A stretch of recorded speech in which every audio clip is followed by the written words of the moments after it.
Кога се появява другата жена във връзката? Когато вие като жена сте изцяло фокусирана в мъжа си. Изцяло целият ви фокус на внимание е в мъжът ви. И се стремите да му угодите по всякакъв начин и този човек е на първо място във вашият живот. Колкото повече се стремите да му угодите и да бъдете в услуга и всичко да свършите и да бъдете идеалната домакиня, толкова повече нещата се влошават. Защо се случва това? Защото вие сте емоционално празна. Вие не сте напълнена по никакъв начин и за него вие сте прочетена книга, вие сте скучна, няма никакъв интерес във вас, няма загадъчност, нямате тайна, която мъжът да разкрие. Мъжете са създадени по такъв начин, че така са устроени, че да завоюват, да превземат, да се стремят към нещо, да имат цели, които да постигат и да получават награди за това. И когато вие сте емоционално празна и не сте загадъчна за него, вие просто сте като прочетена книга и не сте му интересна.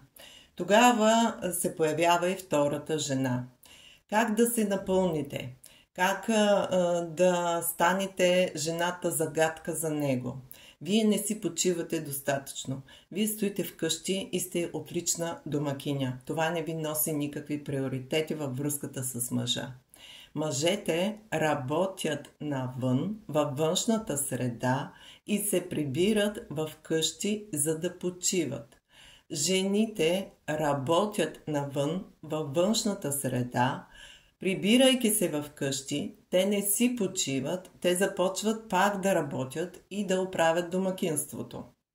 Говоря ви го с най-прости думи, за да ме разберете. Тоест, жената работи навън, но работи и в думата. Къде почива жената? Жената трябва да се почива навън, извън домашната среда, за да се напълни. Това са женски клубове, женски кръгове, ако щете даже грижа за тялото, козметика, козметици, фризьори, йога занимания, клубове по интереси, абсолютно разходки, дискотеки, заведения, всичко това напълва жената и тя има интерес към някакво занимание. Когато тя има интерес към някакво занимание и това я напълва, тя става като загадка за мъжа. И той започва да се чуди какво имат там зад нея, какво прави тя там.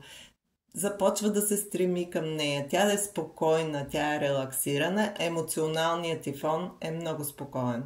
И тогава мъжът се построява под този емоционален фон, но вижда, че има и какво друго да разкрие в тази жена. Тя вече има съдържание.